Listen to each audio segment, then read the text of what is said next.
Este programa tem o patrocínio de Seabra Foods.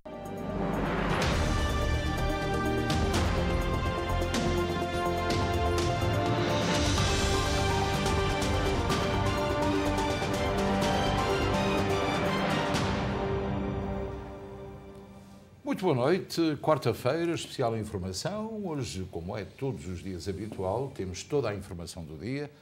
Temos o desporto, a linha aberta surgirá depois das 8 horas da noite. Ricky, acho que é um prazer mais uma vez estar com toda esta gente e já sabemos que é muita gente. Assim é, Luís, é um prazer estar com todos vocês, aí em casa também.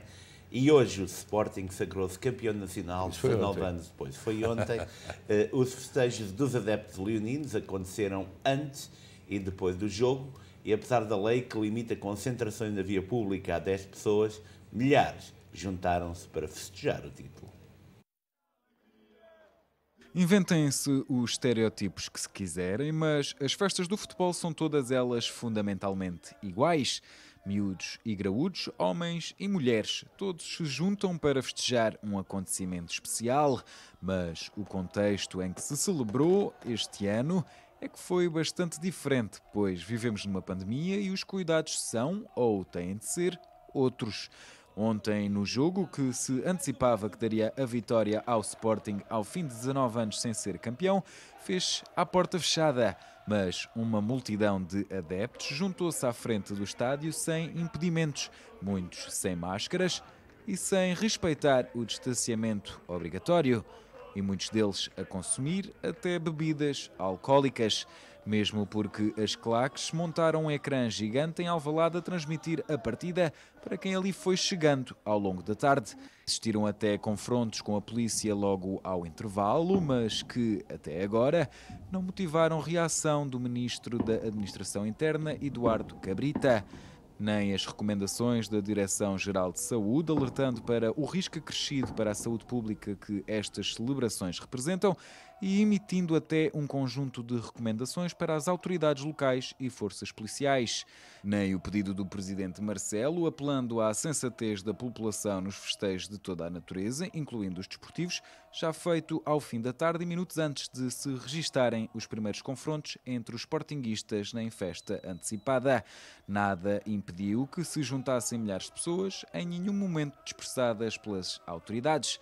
Os efeitos na saúde pública só poderão ser apurados nos próximos dias, mas teme-se um novo foco de Covid-19, bem como a assunção de responsabilidade por tudo o que correu mal ontem e por um descontrolo inadmissível numa altura em que o país vive ainda uma situação de calamidade e o governo proíbe mais de 10 pessoas à mesa. A PSP anunciou já hoje que nos festejos de ontem 4 polícias ficaram feridos, 3 pessoas foram detidas, 30 pessoas foram identificadas e vários adeptos também ficaram feridos. Ricky, ninguém esperava que isto acontecesse, mas é lamentável. Luís, lamentável, e o primeiro ponto que eu quero referir é que é inadmissível o comportamento destes adeptos, independentemente de ser justo de irem celebrar. Estamos numa situação de pandemia e, como tal, é fundamental manter a ordem pública e haver polícias feridos, pessoas feridas, não faz sentido nenhum. Agora, há também que acercar responsabilidades ao mais alto nível, porque sabia-se que iria ser um jogo importante, sabia-se que as pessoas viriam para a rua e, por exemplo, não faz sentido que sejam proibidos adeptos no estádio de futebol, mas continuem a ir à Fórmula 1, por exemplo, e agora, para pôr a cereja no topo do bolo, há adeptos na última jornada do campeonato. Não faz sentido nenhum. Portanto, isto, segundo os partidos de oposição, a culpa é de Eduardo Cabrita, portanto, Ministro da Administração Interna, que mandou 14 polícias para o estádio, para a porta do estádio, acabando por ter lá cerca de 500 por causa dos problemas. Devia ter sido planeado há uma semana, devia ter sido visto, ainda sobre estes festejos dos adeptos do Sporting, durante a noite de ontem, sobre as violações das regras sanitárias. O nosso colega Camilo Lourenço comentou este acontecimento. Ouça bem. Sabendo que a iminência de um clube que não ganha há 19 anos vir a triunfar um campeonato era sinal de alarme suficiente para o Ministério da Administração Interna estar preocupado com o assunto. e poder planear como deve ser uma intervenção para prevenir aquilo que se passou. E aquilo que se passou foi vergonhoso. Foi vergonhoso no ajuntamento, foi vergonhoso nas pessoas sem máscara, foi vergonhoso na violência com o arremesso de garrafas e foi sobretudo, aliás, a brincadeira começou nas imediações do Estado de José Alvalade, como você sabe, ou Alvalade 21, como é que ele se chama, e depois terminou naquele espaço entre o Saldanha e o Marquês de Pombal, com arremesso de garrafas, confrontos com a polícia. Epá, eu não consigo perceber porque é que os adeptos, mas palavra, isto vale para o meu clube também, porque é que os adeptos criam situações daquelas e depois queixam da intervenção da polícia. A polícia de intervenção serve para aquilo. E a polícia de intervenção só intervém, exceto raras exceções, e elas são denunciadas aqui e noutros sítios, quando têm de intervir, como ontem. Agora, a incapacidade do ministro para não perceber isto é gritante. Assim como a incapacidade, e já agora fica uma crítica à direção do clube também, que podia ter dito publicamente às pessoas para terem cuidado e ajudado a prevenir isto. Muitas vezes as palavras dos presidentes dos clubes servem para estas coisas e conseguem acalmar as pessoas. Porque o que se passou ontem foi uma vergonha. Não apenas do ponto de vista de segurança pública, mas sobretudo do ponto de vista da pandemia. É que nós ainda estamos em pandemia, remember? E, Luís, uma situação, portanto, que vai dar muito que falar.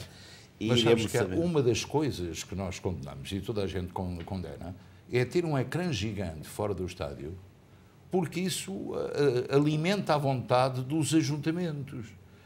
Não deveria existir uma câmara daquelas, uma tela daquelas cá fora, para evitar juntar pessoas. E até fazerem um cordão desde o estádio de Alvalade até, por exemplo, perto do Marquês de Pombal, com distanciamento devido, acho que seria normal.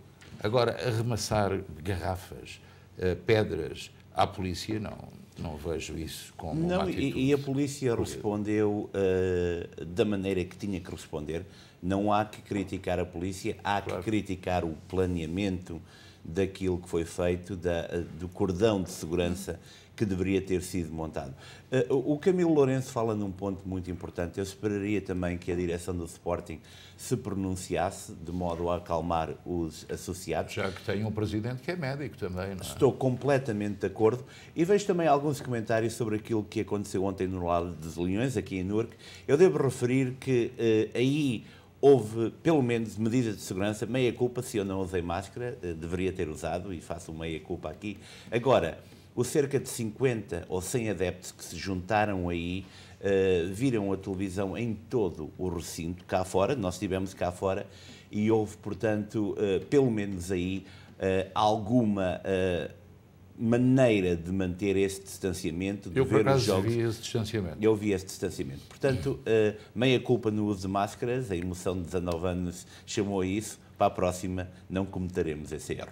O ataque cibernético ao Colonial Pipeline está a levantar muita preocupação nos estados da costa leste dos Estados Unidos.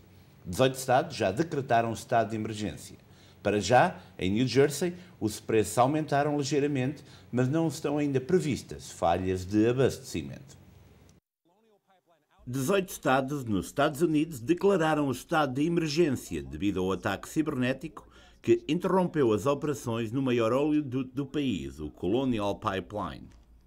Entre esses estados encontram-se New Jersey, Nova York, Pensilvânia, Delaware e a Flórida, entre outros maioritariamente localizados na costa leste do país. As ordens executivas assinadas pelos governadores tornam ilegal a manipulação de preços e aciona a National Guard para atuar junto com o Gabinete de Emergência do Estado na busca de soluções para o problema. Em New Jersey, os preços subiram ligeiramente nos últimos dias, se bem que uma possível falha no abastecimento esteja ainda longe de ser equacionada. No momento, eu acho que é só especulação. Isso não tem nada a ver com a falta de combustível, apesar que estão dizendo que mais para o sul do país, como talvez North Carolina, South Carolina, já está faltando um pouco de gasolina, mas não creio que vai afetar nós aqui, porque temos a refinaria aqui perto em Linden, talvez não afeta nós. Os preços subiram ligeiramente? Subiram um pouco, subiu a última vez, foi hoje, aumentou sexta-feira passada e ontem também, toda vez 2 centavos, 4 centavos de cada vez. A apreensão entre os automobilistas é evidente, preocupados com as últimas notícias que dão conta de falha de combustíveis em outros estados. Preocupado com a possível falta de combustíveis? Claro que estou. Estou a pagar muito mais. Está a ser mais caro? Claro que está a ficar muito caro. Encheva o tanque com 40 dólares, está a 56. Se eu estou preocupado, eu estou horrorizado, aterrorizado. Acreditas que vai ter um impacto grande? Sim, acredito sim. Agora espero que depois volte um pouco para trás, né? Porque ao que me consta é devido aí a que teve um cyber attack no pipeline, enfim. O insumo, né, tá difícil, né? Que medidas é que estás a tomar para balancear esta situação? Gastar menos. Um dos setores que será mais afetado é o dos transportes públicos e os táxis, com os operadores a referirem que o aumento de preço terá reflexo nos preços a pagar pelos utentes. Claro que sim. E vai ter um aumento também dos preços para os clientes? Claro que sí, tiene que haber, ¿no? Porque uno gasta gasolina, gasta aceite, gasta composturas, llantas y cosas así por el estilo, lavada. Quanto estás a gastar mais durante esta semana que os preços subiram? Yo he puesto gasolina $50 en un día. Para já, a especulação parece ser o ponto mais evidente. As falhas de abastecimento parecem não estar a ser ainda equacionadas, mas mediante o estado de emergência, que pode durar até 30 dias, poderemos dizer que mais desenvolvimentos serão esperados nesta crise anunciada no mundo dos combustíveis. O Colonial Pipeline é responsável por 45% de toda a gasolina distribuída na costa leste dos Estados Unidos e, na passada sexta-feira, foi atingido por um ataque de hackers que manipularam sistemas informáticos e exigiram um pagamento para que a situação fosse desbloqueada. A maioria das atividades estão interrompidas desde então. Bem, sabemos para já que a média do preço da gasolina hoje em todo o país era $3. Sim, Luís, e portanto o Colonial Pipeline já está a trabalhar, mas vai ser, portanto, um retomar à normalidade progressivo. Portanto, espera-se que esta situação se mantenha. Porquê? Porque foi um ataque cibernético direcionado, portanto, às formas de distribuição, e aí tudo tem que ser, portanto, revisto de modo a que toda a situação possa ser, portanto, contornada. Por isso é que há um estado de emergência que poderá durar até 30 dias. E é importante referir que a substituição de todo o equipamento que é necessário substituir para arranjar todo o sistema que foi estragado pelos hackers demora sempre algum tempo. E isso demorou 4 dias, significa que para completar vai durar muito mais. Até por isso é que o Presidente disse que durante 30 dias havia um estado de emergência. Correto, Luís, e outro ponto também muito fundamental é tentar evitar agora que isso possa voltar a acontecer. Exatamente. Nós temos um repórter de imagem na igreja de Nossa Senhora de Fátima, em Newark, onde daqui a meia hora, sensivelmente, vai ter lugar a procissão da Senhora das Velas, e eu creio que essa procissão está a começar, porque vejo ali neste momento já um estandarte, e isso começa a ser alinhado precocemente para que as pessoas se possam depois juntar a esta procissão. É uma das mais carismáticas e conhecidas procissões das nossas comunidades. A procissão das velas, a missa deve estar a terminar, ou já terminou, e agora, portanto, a procissão das velas, recordo que o ano passado não pôde ser realizada devido à pandemia, vai-se realizar agora este ano e percorrer as principais artérias do Ironman. E vamos ver se daqui a pouco temos mais imagens sobre esta procissão. O nosso colega Márcio dos Santos está em direto connosco. Em Portugal foram registados mais 4 mortes e 485 novos casos de infecção por Covid-19. A taxa de incidência desceu, mas o índice de transmissibilidade subiu ligeiramente.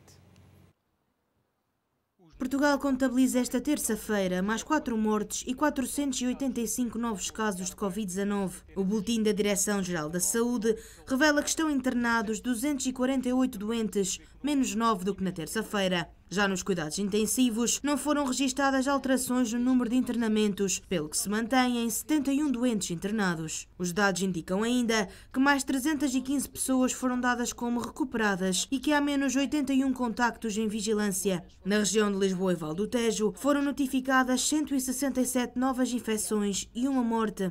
A região norte tem hoje mais 169 infectados e também mais um óbito. O centro registrou mais 41 casos, já no Alentejo foram assinaladas mais 24 infecções e 2 vítimas mortais. No Algarve foram notificados apenas mais 46 contágios. Nos arquipélagos, as regiões autónomas da Madeira e dos Açores registaram ambas 19 casos de infecção. A incidência nacional é hoje de 51 casos de infecção e a do continente é de 48,7 casos por 100 mil habitantes. O RT, ou índice de transmissibilidade, é de 0,92 no continente e de 0,93 a nível nacional. Em Portugal, a Task Force contra a Covid-19 antecipa uma meta e prevê 70% da população vacinada até o início de agosto. O objetivo estava inicialmente previsto para o final do verão. São boas notícias que nos vão chegando pouco a pouco. A Task Force da vacinação contra a Covid-19 estima ter 70% da população em Portugal com pelo menos a primeira dose da vacina já entre o fim de julho e o início de agosto, e não apenas no final do verão, como era anteriormente previsto. A confirmação foi feita esta terça-feira pelo vice-almirante Henrique Gouveia e Melo no Parlamento. A meio de junho, o responsável da Task Force prevê que sejam dadas 140 mil vacinas por dia. Nesta altura, o grupo etário dos 70 aos 79 já está praticamente todo vacinado e, na última semana de maio, a população entre os 60 e os 69 anos deverá também já estar protegida com a primeira dose. A 30 de junho, cerca de 70% das pessoas acima dos 50 terão recebido uma toma, numa fase em que a vacinação irá estender-se ao grupo dos mais de 40 e, uma semana depois, à população acima dos 30. De acordo com Gouveia e Melo, se as vacinas chegarem ao território português como previsto e se a utilização de todas for possível, a faixa dos 30 anos estará toda coberta no início de agosto. O vice-almirante frisou ainda que a meta dos 70% da população com uma dose até poderá ser atingida mais cedo. Isto se, entretanto, se eliminar a barreira existente na vacina da Janssen, que só pode ser dada a pessoas com mais de 50 anos e que, portanto, não está a ser contabilizada para atingir esta meta. A cidade de Elizabeth contabilizou nos últimos 3 dias a mais baixa taxa de positividade desde o começo desta pandemia. Entretanto, a cidade criou uma unidade móvel de vacinação para visitar estabelecimentos da cidade e fazer marcações de vacinas aos seus empregados, de modo a aumentar a percentagem de vacinação na cidade. Currently, 207 cases remain open for our contact tracers who are following. 23,078 are closed. This equates to only 12 new cases since Friday. Sadly, 1 new death to report, bringing the total to 604. This is the lowest 3-day total we've had since the pandemic started. The City of Elizabeth's Department of Health and Human Services is now developing a mobile team that will visit businesses throughout Elizabeth. And they will register the employees who want the vaccine right on site. Just because we only had 12 cases in the last 3 days does not mean this pandemic is over.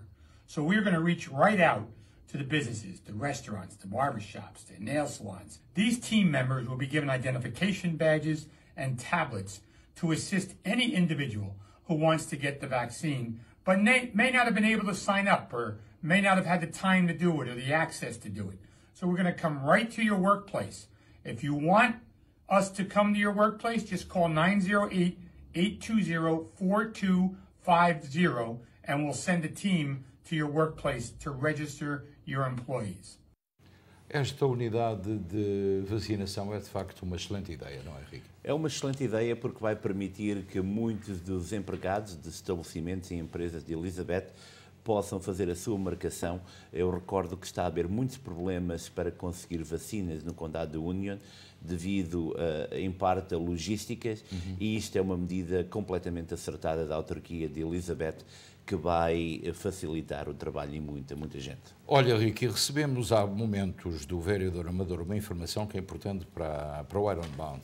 Sábado, dia 5 de junho, das 10 da manhã às 2 da tarde, vai haver no Sport Clube Português uma sessão de testes e vacinação pelo St. James Health Clinic. Vão ser administradas vacinas da Pfizer e da Johnson & Johnson. E, como já disse, tem lugar no Sport Clube Português, em Newark. Não se esqueça, 5 de junho. A cidade de Newark lançou o Newark Movement for Economic Equity, um estudo de pesquisa de 2 anos que irá dar a um grupo de residentes um subsídio mensal, rendimento mínimo em dinheiro. O projeto inicial inclui cerca de 30 residentes e vai aumentar para 400 no outono de 2021. Uma característica única do programa de Newark é a frequência com que os residentes receberão os pagamentos. Os participantes receberão $6.000 por ano durante 2 anos, com 50% recebendo os pagamentos quinzenais e os outros 50% recebendo os pagamentos 2 vezes ao ano. Se os resultados forem positivos, esses pagamentos serão estendidos a residentes consoante um critério baseado no seu salário anual. And today I'm proud to announce that Newark is taking a historic step towards economic justice by launching the Newark Movement for Economic Equity, Newark's Guaranteed Income Pilot Program aimed at giving recurring cash payments to Newark residents. And through the Newark Movement for Economic Equity, we will show the world that we give our residents freedom of choice and recognize and affirm their inherent dignity. They will make decisions that will help us build a stronger and more resilient city. Não sei se esta ideia de Ras Baraka poderá dar resultado, na medida em que vai levantar muita polémica em função dos 400. Quais 400? Esse é que é o problema que se coloca aqui. Luís, as coisas têm que ser chamadas pelos nomes. Nós sabemos das desigualdades que a cidade de Newark enfrenta, nós sabemos das desigualdades de oportunidades, mas há aqui um ponto fundamental. Um regime socialista, num Estado capitalista, vai criar uma fricção que nunca mais sairemos dela. Eu penso que esse dinheiro poderia e deveria ser aplicado em oportunidades de emprego, mais educação. Exatamente. E levar esta cidade, de uma vez por todas, que ainda não recuperou desde os anos 60, para a frente. Porque se as pessoas vão receber este dinheiro, não vão trabalhar, não é? Quem irá trabalhar? Quem é que irá? Nós temos imagens da Igreja de Nossa Senhora de Fátima, onde está a começar o alinhamento da procissão, com a saída do andor de Nossa Senhora de Fátima, em registro direto do nosso colega de imagem, Márcio dos Santos. E é fundamental, Luís, também, que hoje, portanto, realiza-se também em Fátima a procissão das velas, que teve a presença, já se realizou, de 7.500 pessoas. 12.000, peço desculpa. 12.000, peço desculpa, correto, tem razão. E, portanto, hoje em Newark, 2 anos depois, essa procissão das velas realiza-se também, já que o ano passado foi impossível. E houve um facto curioso, por exemplo, houve uma família que estava bem colocada em Fátima, decidiu ir almoçar e deixar os seus pertences ali, portanto, cadeira, malas, chapéus, e depois, quando veio para entrar, já não conseguiu entrar. Portanto, neste momento, ou quando foi a procissão, havia centenas de pessoas portanto, à entrada para ter lugar, que não chegaram a ter lugar nesta procissão. Portanto, aqui vemos já o andor de Nossa Senhora de Fátima no exterior e vemos muita gente, como é habitual. Não é? Muita gente, como é habitual, a registrar que as pessoas estão a usar máscara, o que é um bom sinal. Agora, é uma grande manifestação cristã e nós agradecemos também, como comunidade católica, à cidade de Newark, que permitiu a realização deste evento, Luís. Pronto, vamos para outro tema. As eleições para o Conselho da Diáspora Açoriana decorrem de 20 a 24 de maio. A campanha eleitoral termina no próximo sábado, dia 15. David Pimentel é um dos candidatos pelo Círculo dos Estados Unidos, representativo de todos os estados, com exceção de Massachusetts, Rhode Island e Califórnia. David Pimentel explica-nos a importância de exercer o direito de voto. A importância de votar é porque estamos perante uma iniciativa, um programa inédito de parte do Governo Regional dos Açores, que é tentar aproximar a diáspora açoriana à população açoriana e ir ao encontro de juntos encontrar soluções para os problemas que afetam os açorianos todos os dias.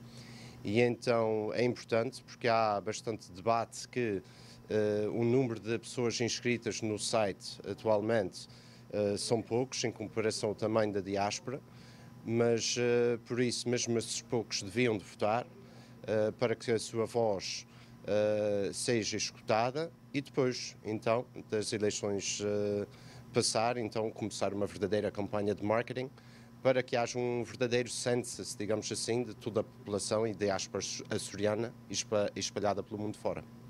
Quais são os objetivos da tua candidatura? Bem, em princípio estamos cientes que será, como é uma iniciativa inédita, como disse antes, que vai haver um grande trabalho de montar uma agenda, mas eu acho que pode ser feito e que vai ser benéfica. Há uma ideia, uma impressão que os açorianos, pelo menos aqueles nos Estados Unidos e no Canadá, que a única coisa que se importam é do que a SATA faz ou o que a SATA deixa de fazer. E eu acho que há outras questões mais pertinentes como ter um melhor proveito do programa Sister Cities, cidades irmãs. Por exemplo, nos Açores há 45 relações desse tipo com cidades açorianas e outras cidades espalhadas pelo mundo, 17 das quais aqui nos Estados Unidos, em que esse programa é tudo muito lindo, mas já realmente em termos de desenvolvimento e cooperação é pouco. Acho que se devia aperfeiçoar isso mais. Questões como o direito de votar nas eleições legislativas, já que somos chamados, os cidadãos portugueses que são de origem dos Açores, são chamados para votar nas eleições nacionais, porque é que não podemos votar nas eleições regionais também? Outras coisas como intercâmbio entre a Universidade dos Açores e universidades nos Estados Unidos, para ver essa troca de estudantes, para abrir horizontes e para as pessoas aprender como é que podem incorporar essas ideias que aprenderam no exterior, nos Açores ou aqui. O outro candidato é Catherine Soares, também ela residente em New Jersey e que concorre na mesma lista. A votação decorre no site da plataforma do Conselho da Diáspora Açoriana. Bem, em princípio, o direito a voto é uma coisa que a pessoa deve exercer sempre. Há pessoas que morrem ainda hoje em dia, em 2021, para poderem votar. Neste caso, para o Conselho da Diáspora Açoriana, o voto deles servirá para meter conselheiros lá, para ser um elo de ligação entre a comunidade e o Governo Regional dos Açores. Quais são os objetivos da tua candidatura? Em princípio, seria mesmo criar este elo de ligação, fazer com que os açorianos espalhados pelo mundo se sintam audíveis, ou seja, que se sintam que sentem que têm uma voz, que sentem que não só são passageiros na SATA, por exemplo, quando vão viajar durante o verão, e também não só são comentários no Facebook e pessoas que enviam e-mails para uma caixa geral que não são lidos. Nós seremos a voz deles perante o Governo Regional dos Açores para que possa haver mais unidade entre a comunidade em si, porque somos mais de 1 milhão espalhados pelo mundo e queremos que eles todos tenham interesse naquilo que o Governo faz por eles enquanto eles estão fora. É muito curioso, Ricky, que este Conselho das Comunidades Açorianas, ou da Diáspora Açoriana, seja muito idêntico ou uma cópia daquilo que é o Conselho das Comunidades Portuguesas, que é um órgão de consulta do Presidente da República em Portugal. Mas até certo ponto, eu acho que é bom isto existir por uma razão. Porque vamos saber até que ponto é que este Conselho da Diáspora Açoriana funciona melhor do que o outro. Sim, porque o outro não funcionou, não tivemos qualquer apoio do Estado, do Governo português, dos deputados, do Presidente da Assembleia da República, do Presidente da República, de ninguém. Portanto, eu quero saber até que ponto é que a comunidade açoriana tem alguma palavra a dizer junto ao Governo Regional e aí, então sim, vamos dizer, meus senhores em Lisboa, comecem a olhar para a gente também com olhos de gente. Não é? Sim, porque é uma situação que muitas vezes nós comentamos, os conselheiros das comunidades, eu acredito que muitos de nós nem sequer os conhecemos. Eles fazem o que podem, mas não podem porque não têm apoios. Não há apoio. É incrível, não é? Bem, sou eu agora. A tensão entre Israel e a Palestina continua.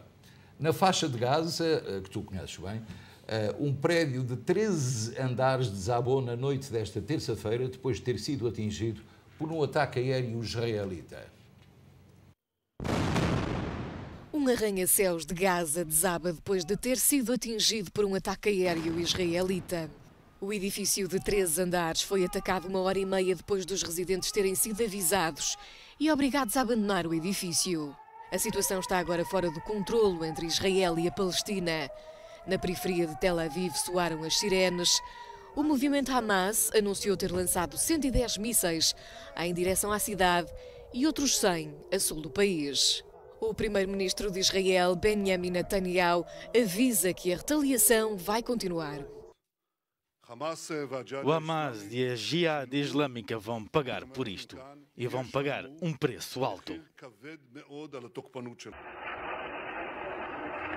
Netanyahu declarou também o estado de emergência na cidade de Lod, pedindo pulso firme às autoridades da fronteira contra elementos violentos.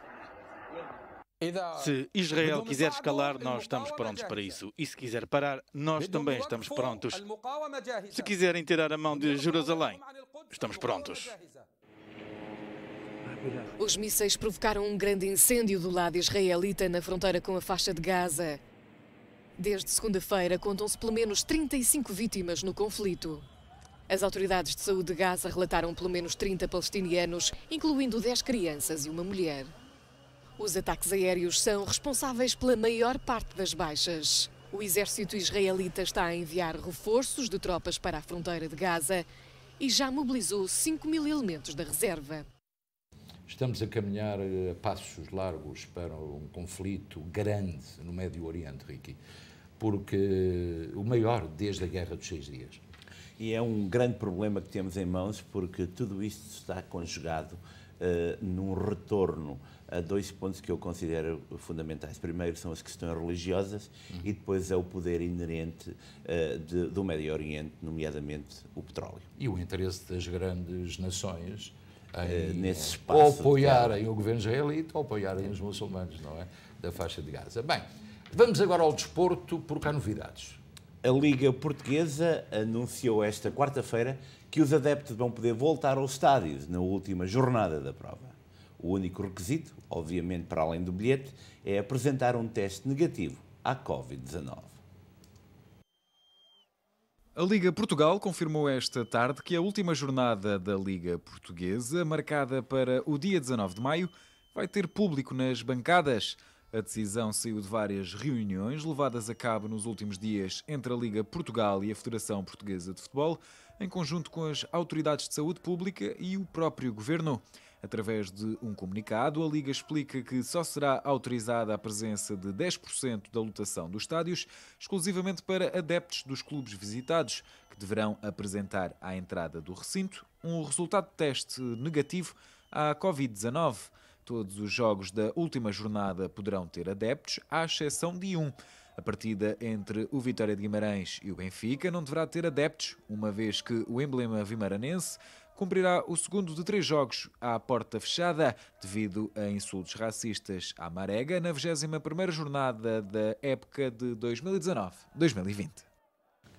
O estádio do Dragão, do Futebol Clube do Porto, foi o palco escolhido pela UEFA para acolher a final da Liga dos Campeões entre o Manchester City e o Chelsea, agendado para 29 de maio.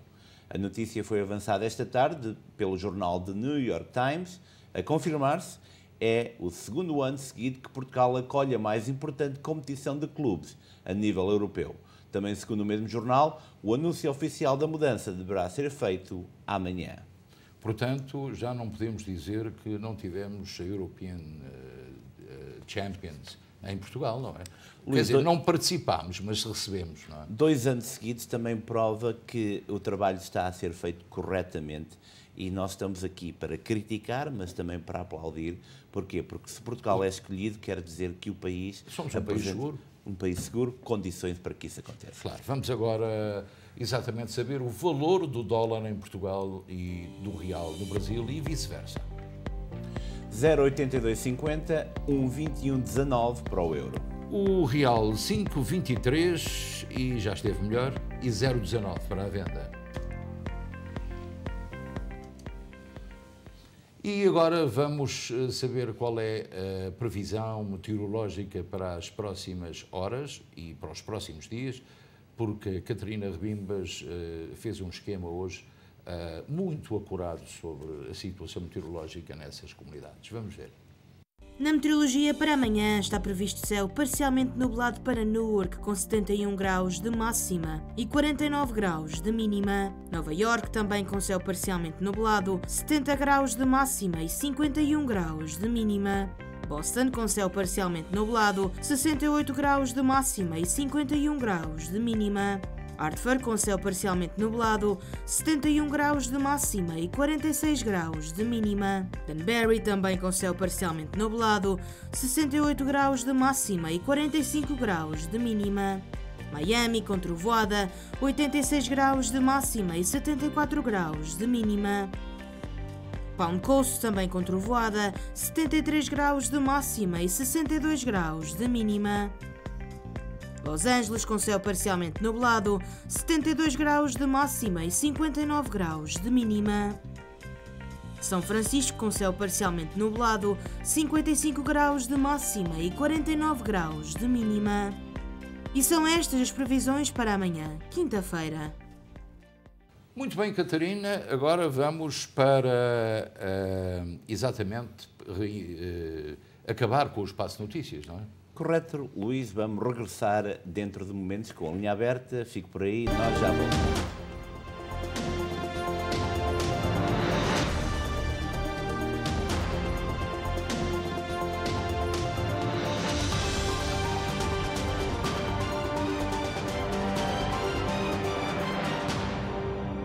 Este programa teve o patrocínio de Seabra Foods. Está cansado de conduzir o mesmo carro? Descubra os novos modelos da Volkswagen ID4, Jetta e Tiguan no Open Road Volkswagen em Bridgewater, New Jersey.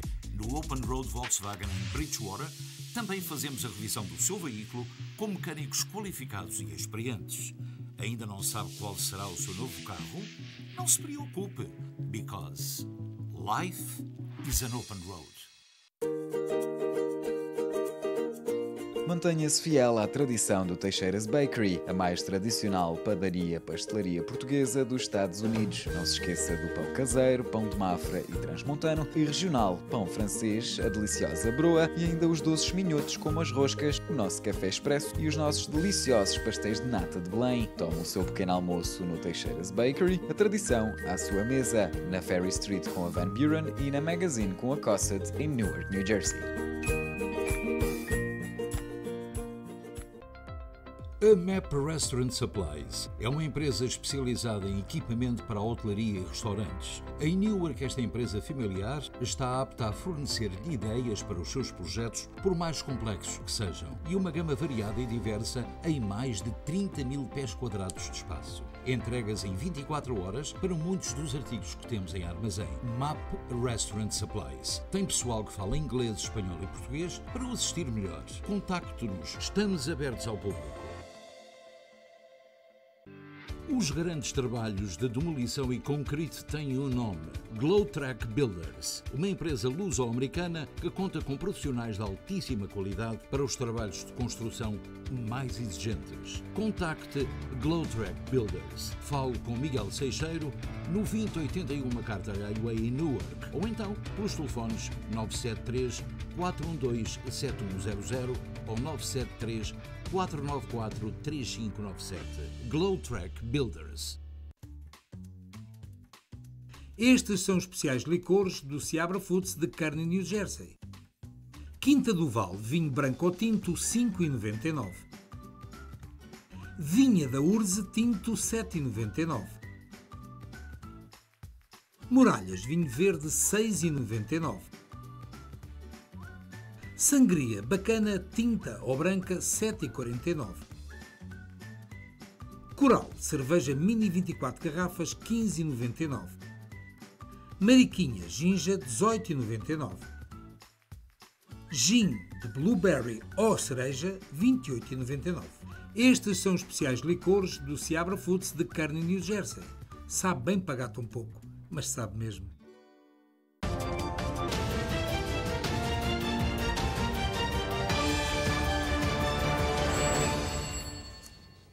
Ora, então seja muito bem-vindo à Linha Aberta. E Ricky, eu hoje tenho uma surpresa para ti.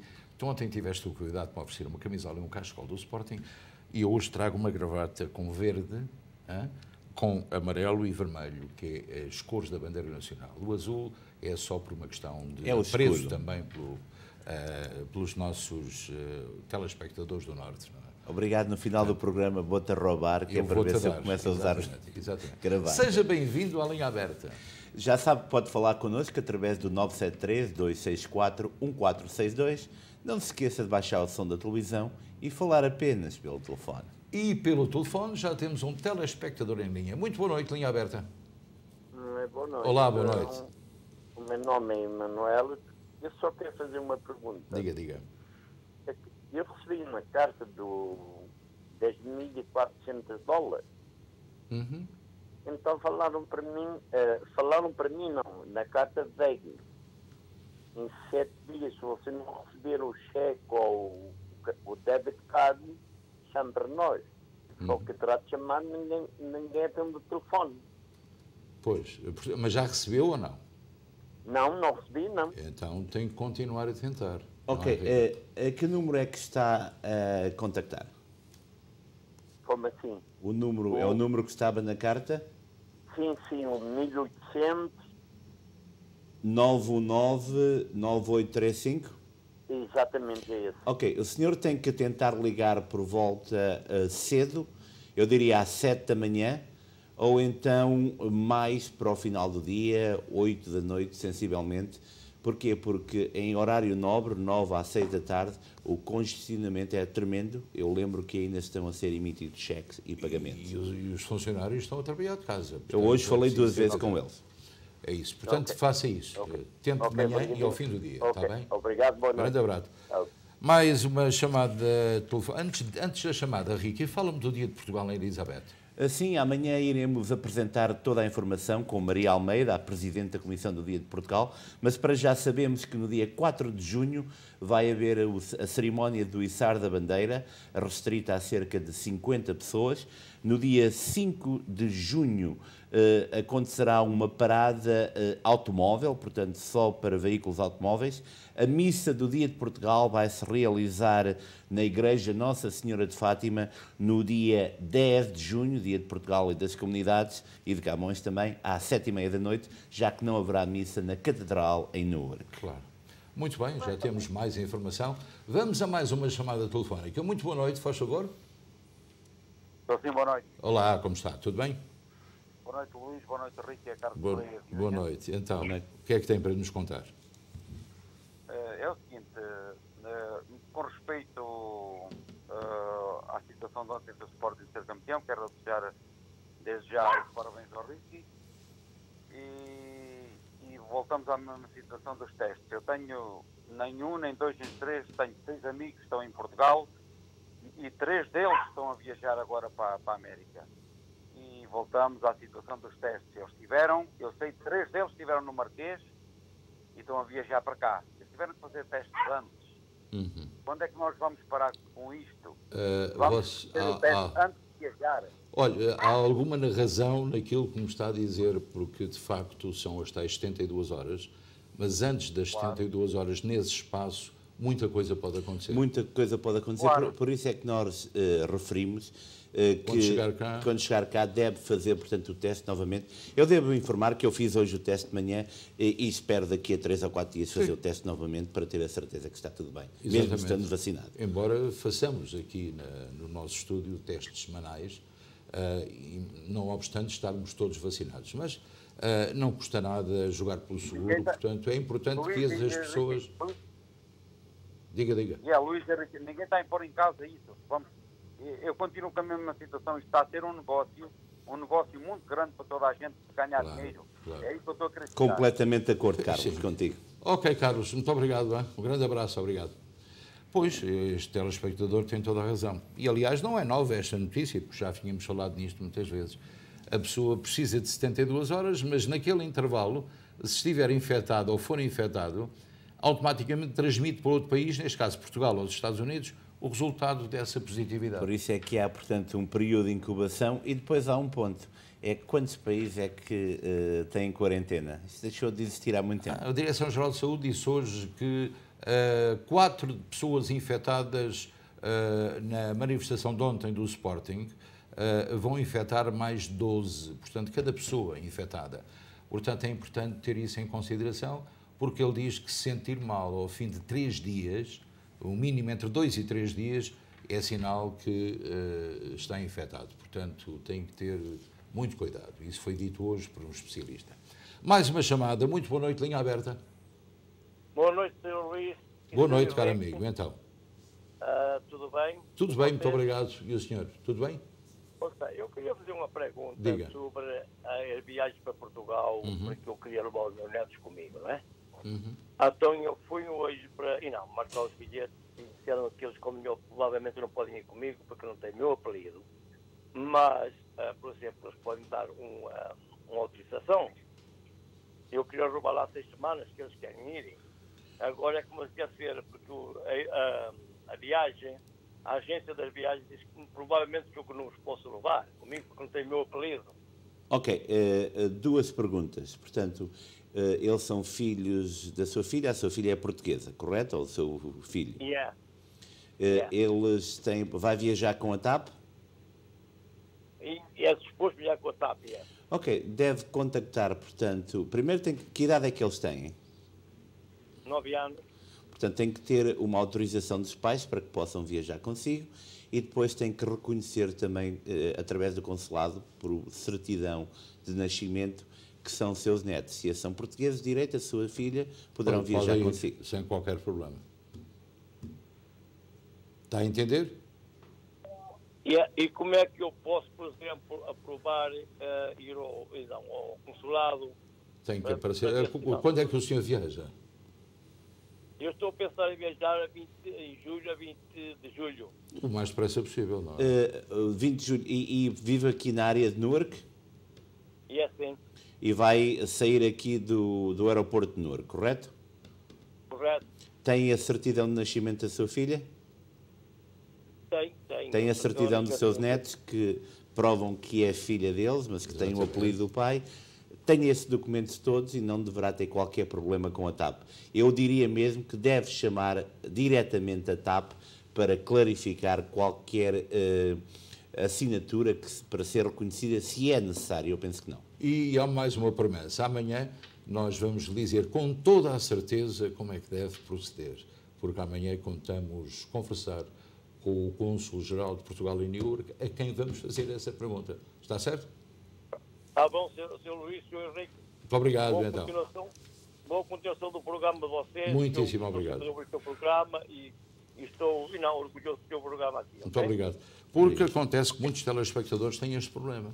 O nome... Então, eu amanhã telefonamos ao Dr. Pedro Monteiro, tem sido uma pessoa impecável no contacto que tem connosco, e também todo o consulado, o pessoal do consulado em Newark, de modo que contamos amanhã obter essa informação. Correto, Luís. E agora, vamos aqui. Agora vamos à próxima chamada. Olá, muito boa noite. Muito boa noite para os senhores. Daqui fala de Nova Iorque. Olá, como está? Era uma pergunta. Como está os senhores? Era uma pergunta. Nós estamos para ir para Portugal no fim de junho e o meu marido tem a carta de condução com as licenças de cá.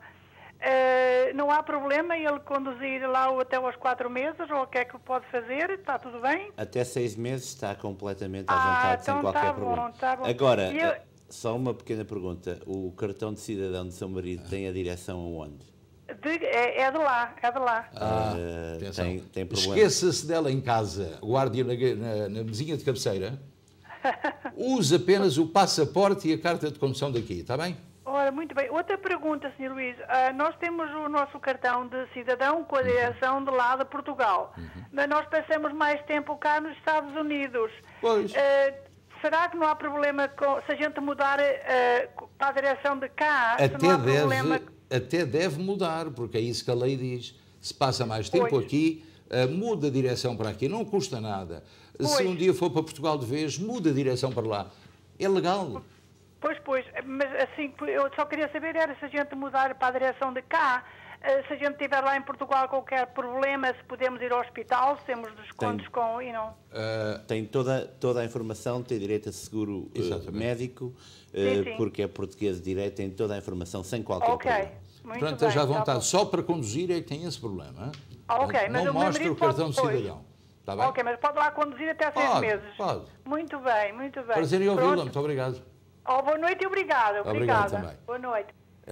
Esta é uma situação que muita gente conhecia até há 1 ano e meio atrás, quando começámos este problema, porque as pessoas pensavam que podiam mostrar o cartão de cidadão e conduzir com a carta americana.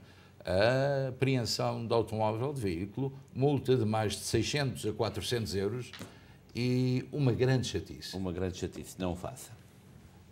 E o nosso conselho é esse, é que se por acaso reside mais tempo aqui nos Estados Unidos, por favor, altere o seu cartão de cidadão. Não custa nada. E acho que estamos a ter uma chamada que vem de Portugal e gostávamos de atender. Muito boa noite, linha aberta.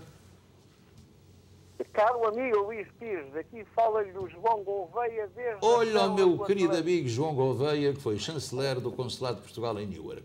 Como é que o meu amigo está?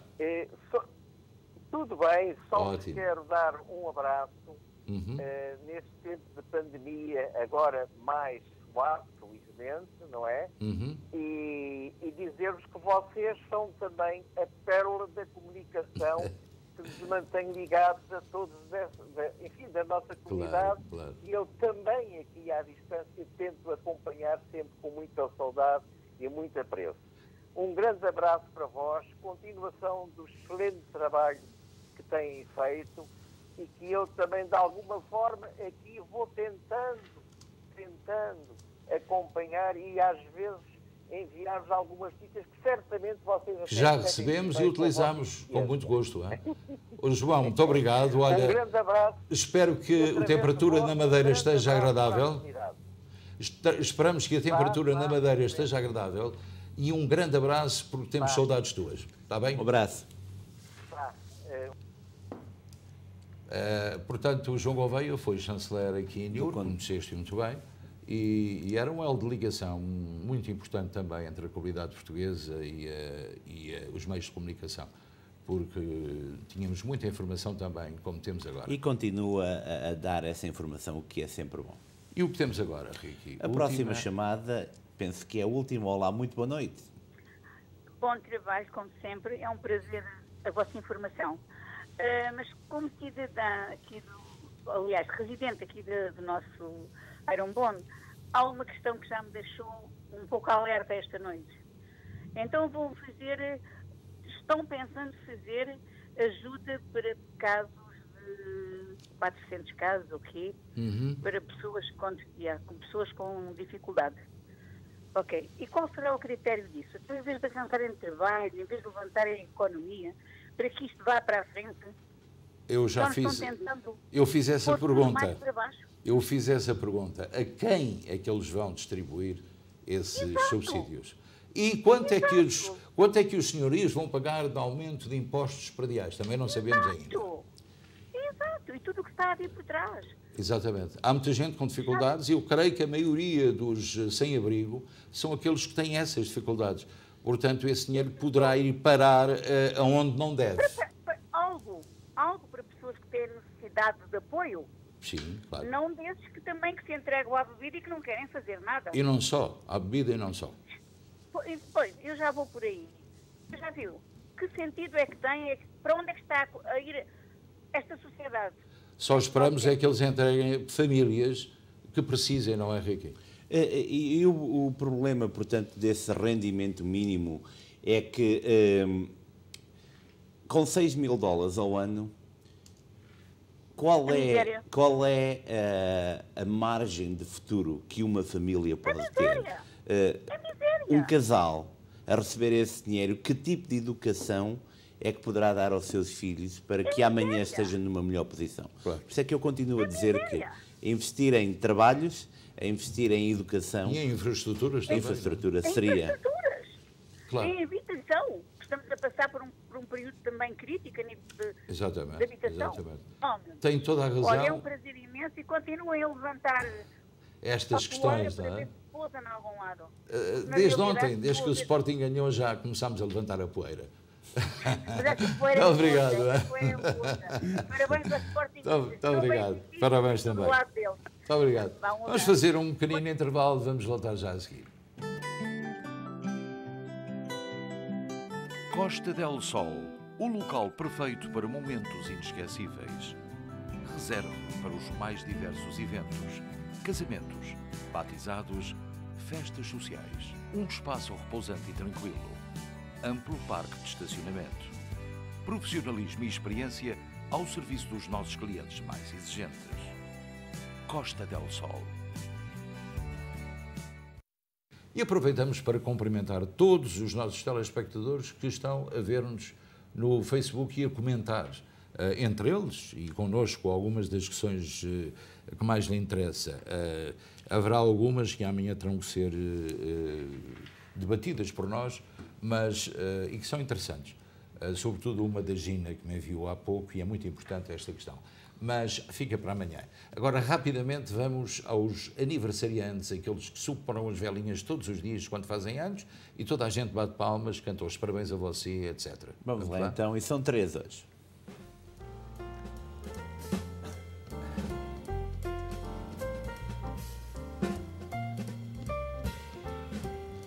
Parabéns, Nelita Cruz, 64 anos de idade. Maria da Silva, 58 anos de idade. Muitos parabéns, Maria. Fátima Pereira, 56 anos de idade. Muitos parabéns, Fátima.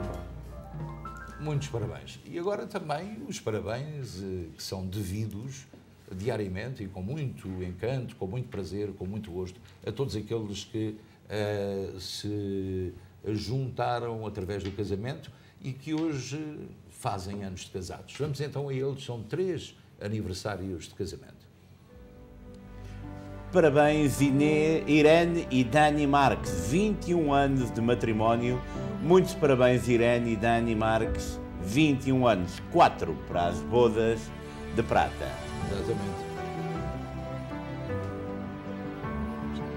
É muito bonito estes quadros que passamos porque demonstram felicidade e alegria, não é? Bonito, bonito.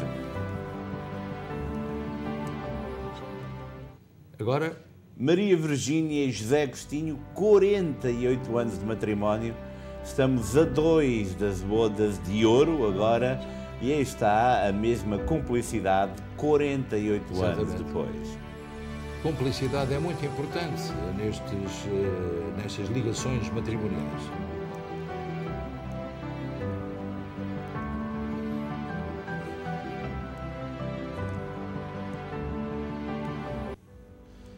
Emily e Celestino Pinto, 31 anos de matrimónio. Muitos parabéns, Emily. E aí está aquele sorriso da Emily, é? Um sorriso de felicidade, não é? Muitos parabéns. Esperemos que passem... E era na época em que os homens usavam bigode. Olha para o bigode de Celestino, não é? Exatamente. Parece o Tony do Benfica. Exatamente. Mas é um casal que está feliz e satisfeito e nós também ficamos muito satisfeitos com isso. Portanto, chegamos ao fim de mais um programa. Agora vai ficar aqui na SIC Internacional com uma coisa que se chama... Amor, amor, love, love... Amor, amor. Em espanhol como é que é? Amor é amor. Não, isso é em italiano. Amor, amor. Pronto. Amor, amor. É como se escreve. Então, para todos, uma boa noite e até amanhã, se Deus quiser. Boa noite.